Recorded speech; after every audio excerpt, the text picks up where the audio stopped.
আলোচিত সমালোচিত মিল্টন সমাদ্দারের child and old age care নামের বৃদ্ধাশ্রমে বর্তমানে শুনশান নীরবতা বিরাজ করছে।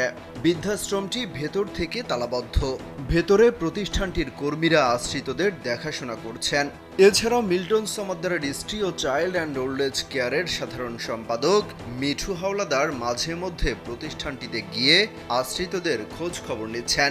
তবে মিল্টন সমাদ্দারের স্ত্রীকে গ্রেপ্তার না করায় স্থানীয়রা আতঙ্কে রয়েছেন। শনিবার দুপুরে কল্যাণপুর পাইকপাড়া এলাকায় ঘুরে স্থানীয়দের সঙ্গে কথা বলে সব জানা গেছে। এদিকে শনিবার বিকেল ৫টার দিকে কল্যাণপুর নতুন বাজার ৪ রাস্তার মোড়ে মিল্টন সমাদ্দারের সর্বোচ্চ শাস্তির দাবিতে বিক্ষোভ সমাবেশ হয়। জীবনকে উপভোগ করার সব আয়োজনকে একটি নিশ্চিন্ত কমিউনিটি লিভিং নিশ্চিত করছে রূপায়ণ সিটি উত্তরা। এছাড়া পাইকপাড়ার বৃদ্ধাশ্রমের সামনে গিয়ে দেখা যায় সেটি ভেতর থেকে তালাবদ্ধ। গেটে কয়েকজন গণমাধ্যম কর্মী দাঁড়িয়ে স্থানীয়দের সাক্ষাৎকার নিচ্ছেন।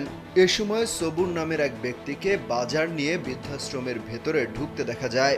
গেটের বাইরে থেকে কথা হয় সবুর নামের ওই ব্যক্তির সাথে।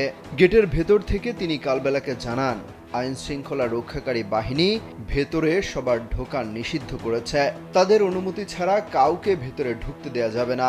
বর্তমানে ভেতরের যারা আছেন তাদের প্রতিষ্ঠানটির কর্মীরা দেখাশোনা করছেন। সবকিছু স্বাভাবিকভাবে চলছে। মাঝে মধ্যে মিল্টন সমাদ্দারের স্ত্রী মিঠু হালদারও আশ্রমে যান, তবে টাকা পয়সার সংকটে ঠিকঠাক বাজার করতে পারছেন না বলেও জানান তিনি। আশপাশে থাকা আরও কয়েকজন ভুক্তভোগীর সঙ্গেও কথা হয় কালবেলার। তারা জানান মিল্টন সমাদ্দারের স্ত্রী প্রায় আশ্রমে যান। তিনি একাধিকবার স্থানীয়দের সঙ্গে মারধরে জড়িয়েছেন। তাকে পুলিশ গ্রেপ্তার না করায় তারা এক ধরনের আতঙ্কের মধ্যে রয়েছেন। এদিকে শনিবার বিকেলে কল্যাণপুরে শত শত স্থানীয় মানুষ মিল্টন সমাদ্দারের বিচার চেয়ে বিক্ষোভ মিছিল ও সমাবেশ করেছেন। সমাবেশ থেকে তারা মিল্টন সমাদ্দারকে গ্রেপ্তারের ঘটনায় মিষ্টি বিতরণ করেন। এ সময় তাদের হাতে প্রতিবাদী বিভিন্ন ব্যানার ফেস্টুন ছিল। মিল্টনকে নিয়ে দৈনিক কালবেলায় সংবাদ প্রকাশের পর নড়ে চড়ে বসে প্রশাসন।